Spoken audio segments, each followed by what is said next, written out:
Hello, everybody. Welcome to another episode of the Greatness Glory podcast. It's been raining a lot in Los Angeles recently. I'm sitting outside, it's a bit cold.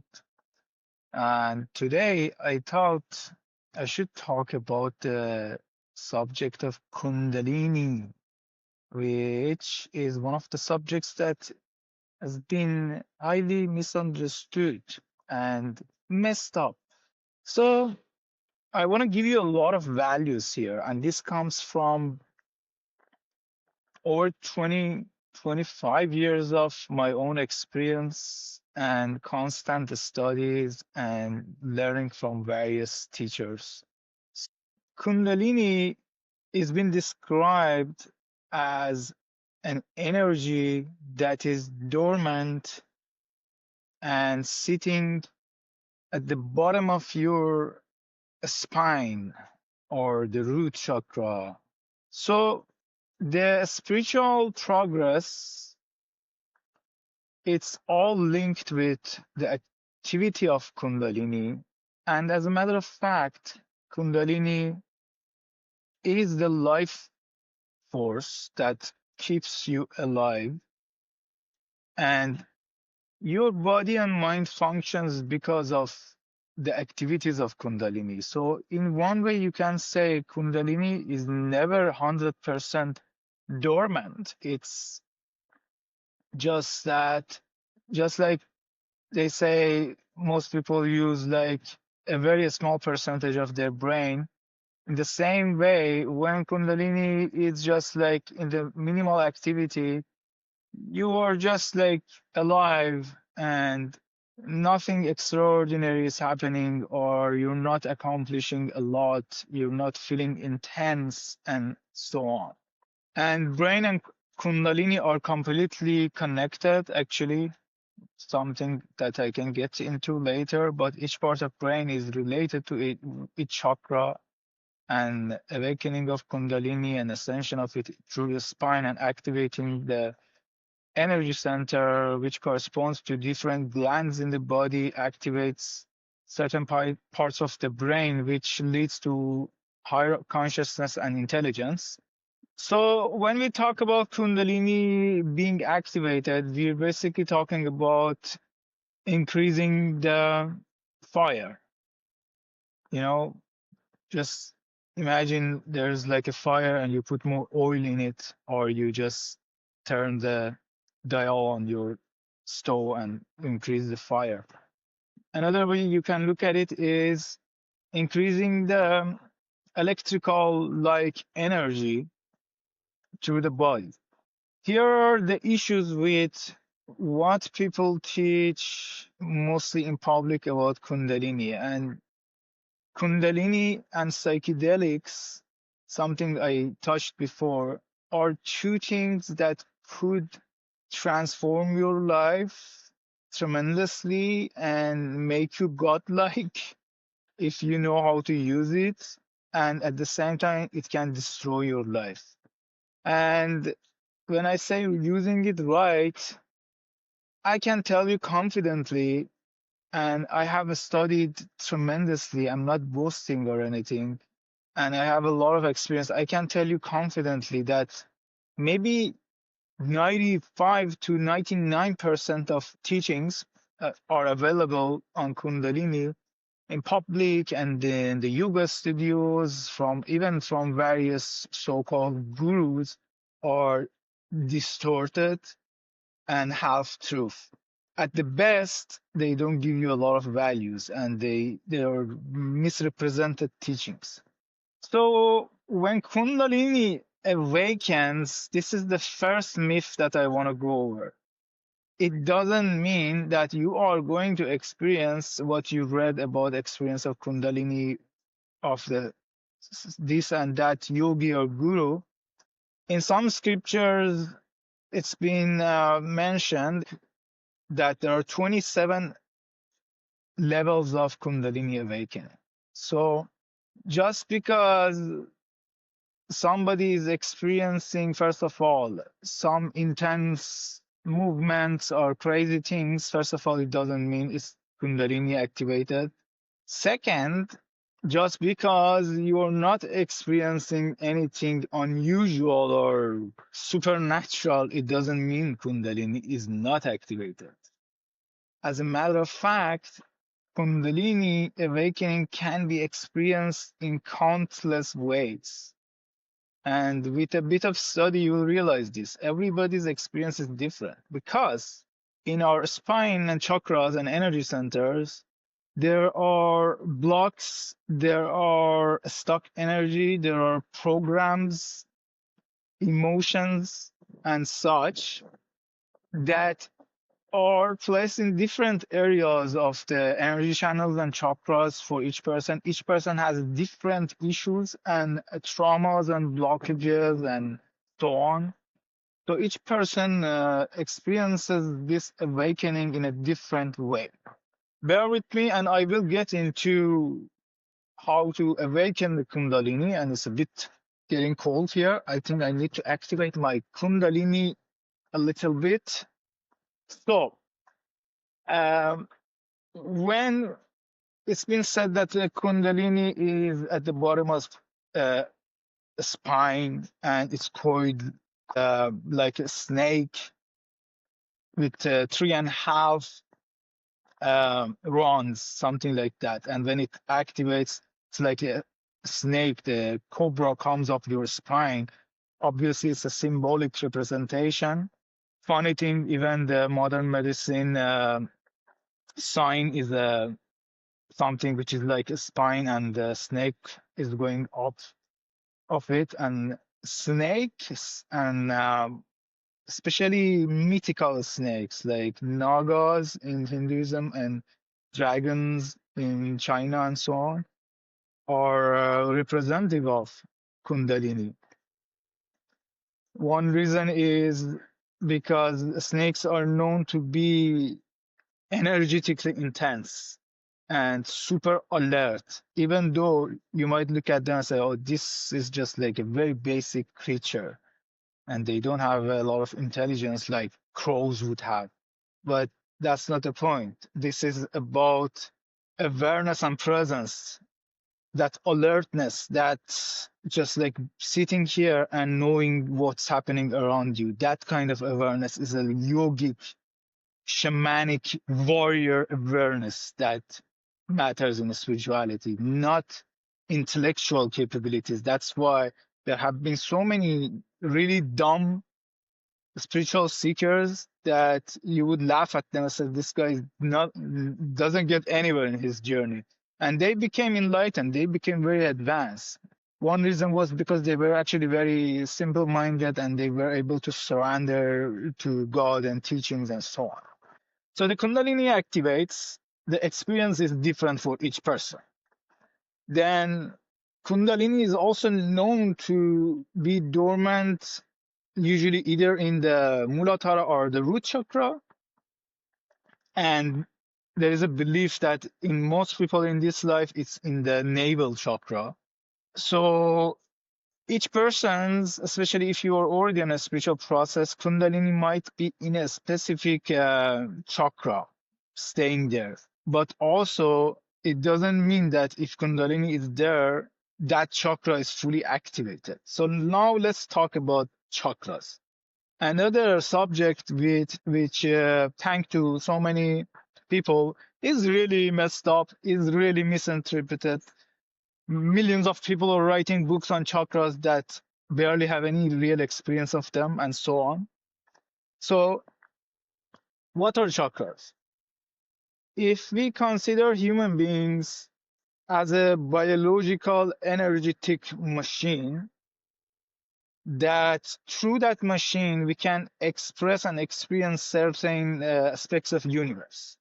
Experience of one person in universe could be, I just need to survive and protect myself and just find food to eat.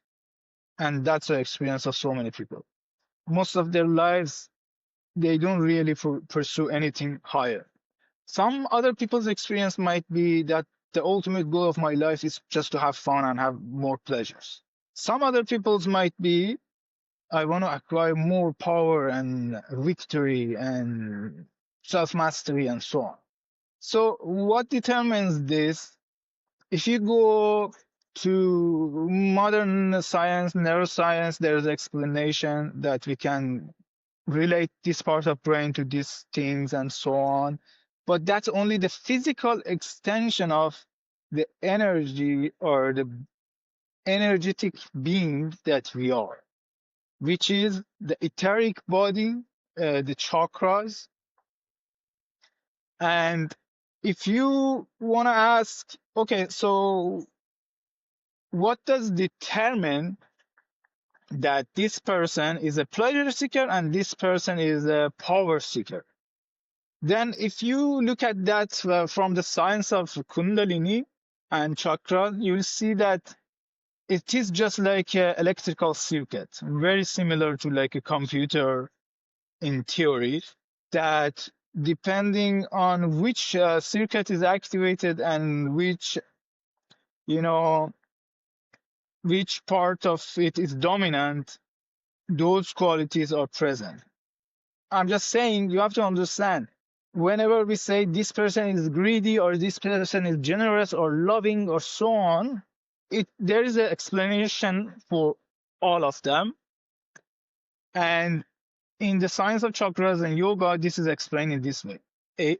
All of our tendencies and what we call karma are stored in a different energetic center and chakras, plus the physical extension of them are emotions and cellular memory. But the root cause comes from the chakras, which is something that uh, pretty much most of the spiritual tradition and religions, including yoga, Buddhism, Hinduism, Vedanta, so on, they believe it is the part, it's the information in form of vibration and energy. It's basic quantum physics and so on, that is carried with you to a different body after you leave this body, unless you work it out and become free of it, which I hope you will. So I was saying the different experiences of life, like one person being a pleasure seeker and another person being ecstatic in divine law or trance like state all the time and all the time joyful, it all depends on how the energy system functions. Where is the energy dominant? Where is your awareness stuck? This is actually very simple to experience. You don't even need complex yogic knowledge. Imagine when you are sexually stimulated, your blood and warmth, energy goes to those areas. Your mind stimulates it, the energy is there. You cannot think about something else. It's so powerful that it draws your awareness into that. Then we can say in some way you are in the sexual or second chakra now, which is related to the pleasure and so on. And you'll see that which part of the body, and specifically in a subtle way, which chakra is more dominant, it draws your attention. So you cannot be stuck in the first chakra or second chakra and at the same time experience divine communion with God or enlightenment or all those elevated states of spirituality and so on, unless you either transcend through the chakras to make your energy higher, and this is what we call ascension in religions. Ascension is internal thing. Ascension is ascension of the energy, which is at the same time the awareness, consciousness, the ascension of that to a higher state of being. This is the heaven. When you achieve the consciousness of the crown chakra, you experience oneness with universe and God there. I mentioned one poem by Rumi, which he is kind of picking at people who think if they go to Mecca, they are going to meet God and so on, which is very beautiful. You can find it on my TikTok and social media and so on. He's saying many times you went through the path of the desert to Mecca. One time from this route, come to this roof. He's inviting people to experience God within. So he's using the word roof, which is very interesting. And definitely Rumi knew about the chakras and so on. So the roof is the crown chakra. This is the place that in system of chakras in yoga, a person achieves transcendental state or samadhi or nirvana and so on, which has so many details to it. I'm just referring to it very vaguely. And this is a place where there is no duality, that you lose your identity. It's a really complex subject to get into all the details. It takes like 10 books to explain all these things, but bear with me with that now. So from the lowest state of survival, the first chakra, if your energy is dominant there and wherever the energy is dominant, your awareness is stuck there. It's as that simple. Like right now, if you have a really bad backache or something, it draws all of your attention to that area. But if you become free of that, your attention can freely go to other places. That's why you see if you have a lot of tensions, for example, in certain part of the body, especially like lower parts, which could be related to the solar plexus, digestive system, which is known to be the second brain, and the sexual center, and so on. A lot of time you see it's very difficult to relax and like just let go and like get into that serene state. It draws your attention and energy to that there. There is a principle, just remember this. Whenever energy goes, awareness goes. And wherever awareness goes, energy goes. So right now, if you were to close your eyes and focus on your right hand palm for 5 minutes, you will see that the blood circulation increases there. This is a principle in both yoga and the Chinese system of Tai Chi, Tai Chi, which I also practice. And this is drawing and controlling the energy to different centers, circulating it, as well as the Qigong, which is like Chinese science of breath control and energy control and cultivation. The ascension and the Kundalini are about the movement of consciousness and energy through the spine. The spine is the most important aspect of human being in terms of evolution. Even you see, like, we know well that as we evolved, according to Darwin and other dudes, the spine became more erect. It was like, you know, a spine was curved and the energy was restricted in moving that. And then when it becomes erect, right now, if you develop it especially, the energy can come up to it. Ascension can happen. And through that ascension, we get access to our subtler, more refined and higher aspects of universe God within us. So there is so much to say about Kundalini and so on. I'm going to first talk about a few misunderstandings about Kundalini, and then get like briefly touch upon the ways that are known to awaken the Kundalini. There is an issue with the Western mindset, and some of you might say, who the hell are you to talk about these things? You dislike me for it, but you're free to think whatever you like. I'm just bringing awareness.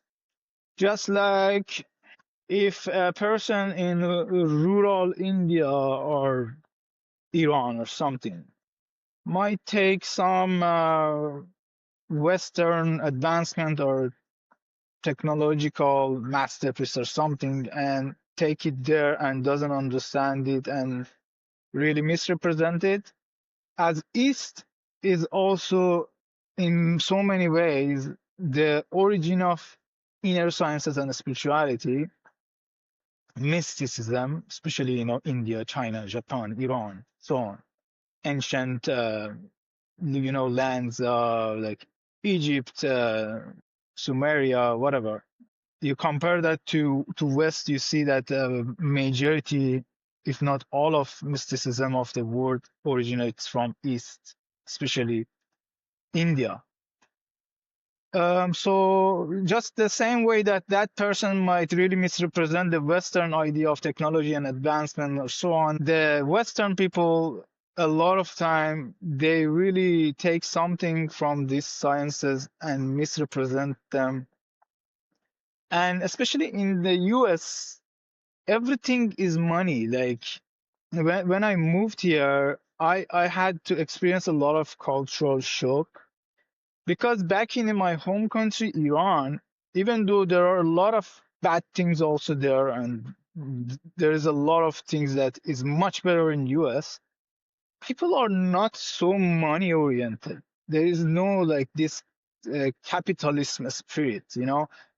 It's a very common thing in Iran. If you go to a doctor or any other service provider and you really communicate that you're in a really bad financial situation and you need help, there is a high chance they might do it for free. But in US, money is like a high value. And I'm not saying it's a bad thing. I'm saying like it's priority in so many ways. Like even spiritual teachings, the yogas, courses, the course might be about how to experience God or heal or whatever. And I had this experience because I've been a crazy person for all type of knowledge and learning from different gurus and teachers. So it happened to me many times. This person is talking about love, union with God, healing, why we should help every person, and so on. And I would go to that person.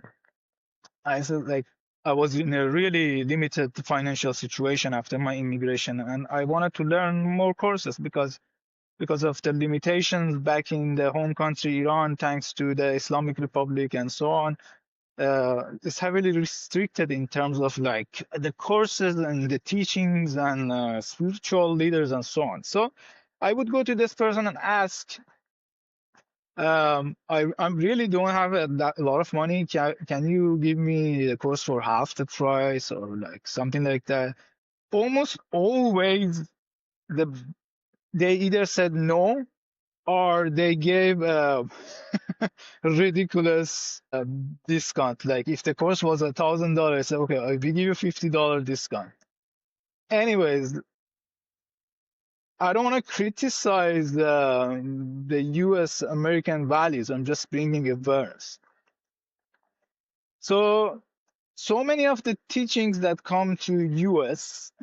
and West in general, especially in US, they become monetized.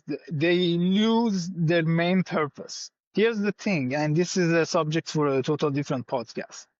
It's totally okay to charge money for the courses. You can even charge $1 million for a course and it could be okay.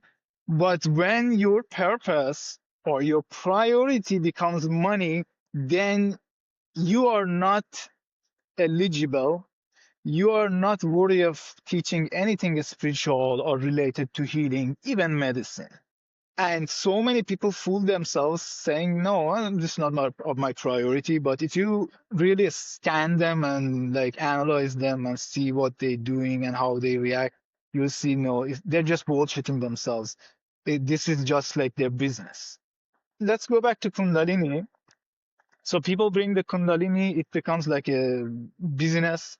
Then there's a huge misunderstanding that you can go in a 1 day course and learn something about Kundalini and then master it. Is completely nonsense. In the ancient systems, the guru disciple relationship, the system was like this, that you had to go and serve a guru and prepare, clean your body, clean your system, clean your energy channels, make your body stronger, do the asanas, do the tai chi, do those kind of things, do exercises, change your diet, be careful of your diet, watch your habits. You cannot using drugs, you cannot be uh, indulging in wild and uncontrolled random sex all the time and so on. And then the guru will see that you're ready and initiate you and give you a practice to make the inner ascension of the Kundalini to move toward God awareness, God realization.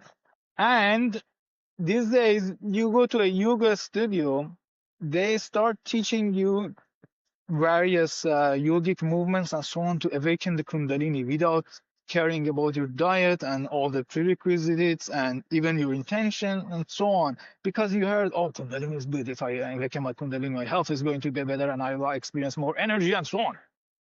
So this is the issue. And Kundalini being the most powerful energy, which is, if it activated, you could become like superhuman, godlike. You could be becoming like a powerful healer, which is not the purpose, but you could be healing people like Jesus if you were able to ascend your Kundalini to its maximum capacity, which is very challenging, difficult. Not everybody can do it. And that energy being so powerful is like a two-edged sword. It can also destroy you.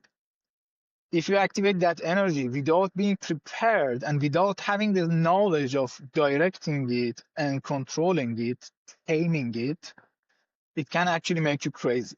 As a matter of fact, Swami Satyananda Saraswati said in his teachings that the experience of a crazy person and the experience of a person with awakened Kundalini is very similar. The only difference is that the person with the awakened Kundalini knows, hopefully, how to control it. It's a insanity under control. It's intense level of energy, intense level of emotion, intense level of thought, but it's in a healthy, controlled way. While for a crazy person is also experiencing some sort of insanity and intensity, but they don't have control over it. They lost it. As a matter of fact, we use the term that like I'm losing it. I'm pushing, passing the mark. And Kundalini and nervous system are completely related. Your nervous system must be clean and balanced and ready so you can experience a healthy state of Kundalini awakening and so on. I'm really rushing through this because there's so much things. I'm trying to give you as much as possible, at least touching the surface of the things. So bear with me. So I can talk for 10 hours about the issues and the ignorance that exists in teaching Kundalini stuff under different names, even connecting yourself to different gurus in the Western world and even in the Eastern world these days.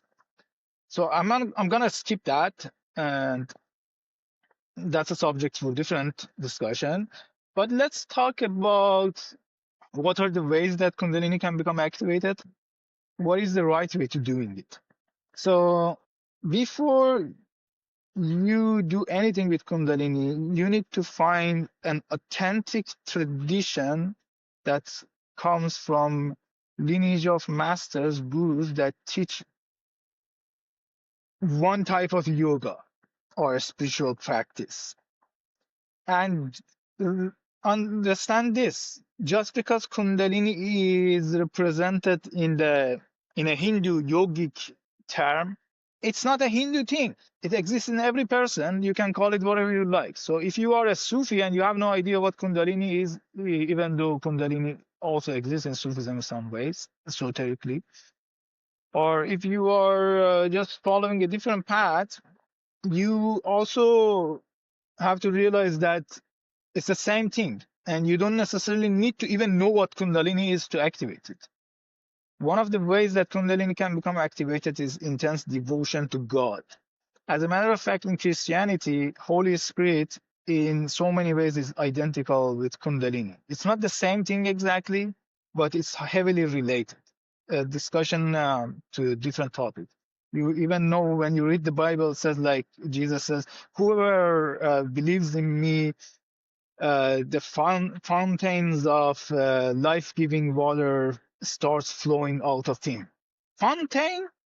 Just imagine that word, the fountain, the water of life coming out. Why do you think Lord Shiva, the master of yoga, is shown as water coming out on the top of his head?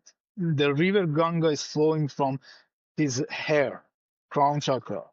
The fountain, the Rumi said, unless you get to the roof, you won't experience God, union, enlightenment.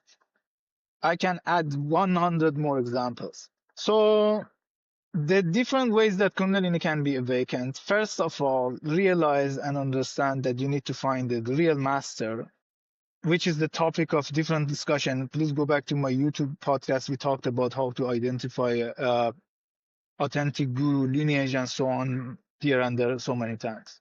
So if you were to find a master, let's say a tradition like Kriya Yoga, like the tradition of Babaji Paramahamsa Yogananda, which is very famous, and not all of his sub-traditions or people who come from him are authentic as well. And something like Kriya Yoga, Kundalini Yoga, there are other names for it, Laya Yoga, actually any yoga, any yogic tradition, or the Buddhist tradition, whether it's the original Theravada tradition of Buddhism or Vajrayana Tibetan Buddhism, and so on, or even different paths. And you research them and you think it's there are authentic, high quality path, then follow that master. That's all you need to know. But just to give you awareness, what are the different ways that Kundalini can be awakened? There are many ways. One way Kundalini can become awakened is through intense concentration in a yogic way, where you concentrate your mind intensely and your energies become one-pointed and it leads to awakening of the Kundalini. The second way is through breathing practices, which can be dangerous if done intensely and incorrectly, where you control the flow of energy to different parts of the body and nervous system and the energy channels. And it's like you do things in some way that is like connecting the positive and negative poles of the electricity, and it creates a spark and awakens the energy. That's why if you do it wrong, it can be dangerous. The third one, which is also related to the breathing practice, is the Kriya, which is using awareness and circulation of awareness through different energy channels with certain, sometimes mantras or just breathing to activate those energy channels. And you have to also understand about yogic terminology, which is a complex thing, and I explained that at the end of my book, Art of Balance, about the three energy channels in the human body, the main ones, and the Kundalini is related to the energy channel within the spine, and the ascension happens through there. And I know I'm confusing you, but you need to watch this a few times probably, because there's a lot that I'm sharing. So another way could be devotion, bhakti yoga, like Sufism, intense love for the divine, Jesus, Krishna, whatever. Another way is Guru's grace. If there is a living, self-realized master, the Guru can, just by mere power of his will or touch or sharing a mantra to you, can awaken your Kundalini. Mantra is another way, actually. And you need to be initiated in a strong, powerful way to a mantra for that to work. If you chant a mantra from a book, the chance is like very, very less. So your Kundalini, your energy could become activated just by devotion to Guru from an authentic tradition.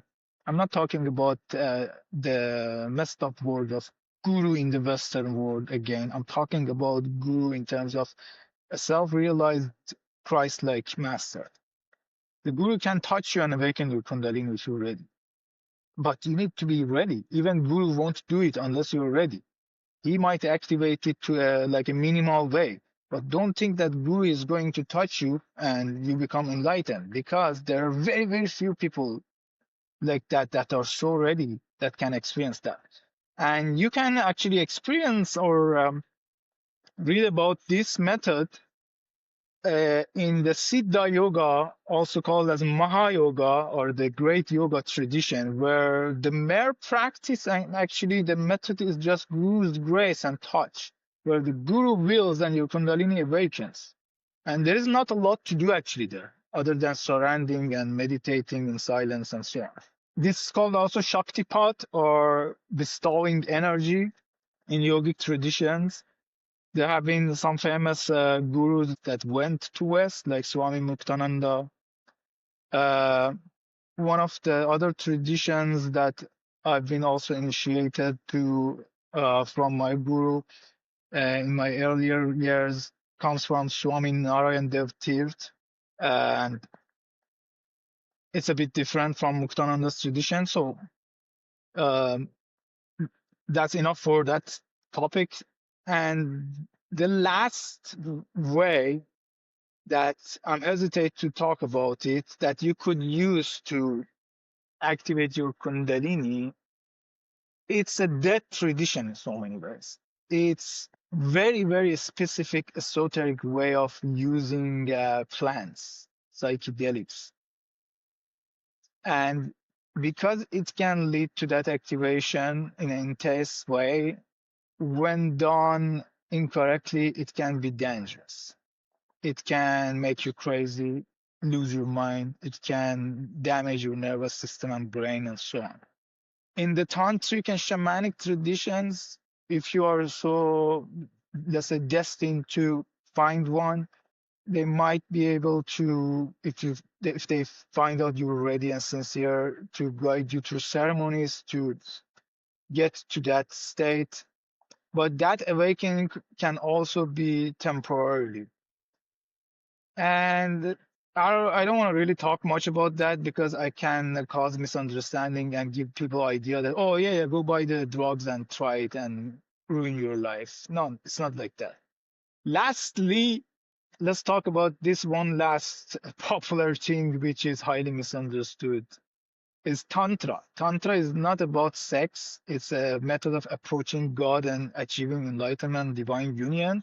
But one of the ways that is just exactly like that psychedelic subject is very esoteric, very kept in, tradition, only shared with very few people that are ready, is using sexual union to awaken Kundalini. Sexual energy is Kundalini in the form of sexual energy.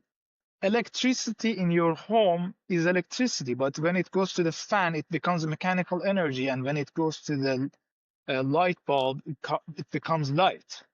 In the same way, Kundalini, when it goes to sexual areas, that's the dimension, becomes the kind of physical. But in the tantric way, one person can use the sexual energy to trigger awakening of the Kundalini. And it's very esoteric, needs to be done under guidance of Guru. All these, and I'm going to say this, I'm sorry if I'm going to hurt your feeling, but all these things that are in the Western world, 99.9999% of it, that is taught in the name of Tantra. You see these people, even on social media, they have a Tantra class, there are couples, somebody's touching somewhere on the body or doing these things, and then they're doing like this, and they say, oh, Kundalini is awakening. But this is just like a somatic release. This is like nervous energy release. And they say, oh, yeah, my Kundalini is now awakened. Sorry if I'm being a little bit sarcastic here. So none of these are really Tantra. They're not even remotely related to Tantra. Tantra, remember this if you want to realize Tantra. Tantra is a path to transcend pleasure and attachment to the body. But when you go to those classes, what do you see? The main teaching is how to increase your sexual pleasure and last longer and like experience ecstatic sexual orgasm and so on. If you go to a tantric tradition, you will see that they will train you for years in terms of sexuality and so on. So you get to a point that you don't even want sex. You don't even get stimulated by sex. When you are in that mental state of equanimity, that you're so balanced that nothing can even stimulate you, the hottest man or woman or whatever, then you are just a beginner in tantric sexual practices. So you use this information and judge for yourself if those teachings are related to a tantra or not. I mean, if you're going to teach something, why the hell do you mess up the name tantra or yoga or even religion and God? Just call it something else.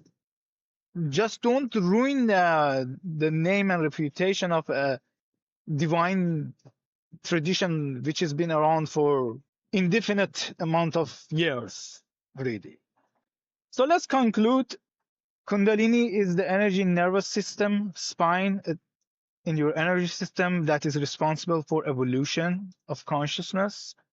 It's the thing that if it's activated by intense concentration or so on and awareness, it can increase your level of energy and intensity. You can operate on a different level. Any spiritual progress, no matter if you don't know or know Kundalini or you come from a tradition that has no idea about yoga or energy or Kundalini, any spiritual evolution is related to the movement of Kundalini.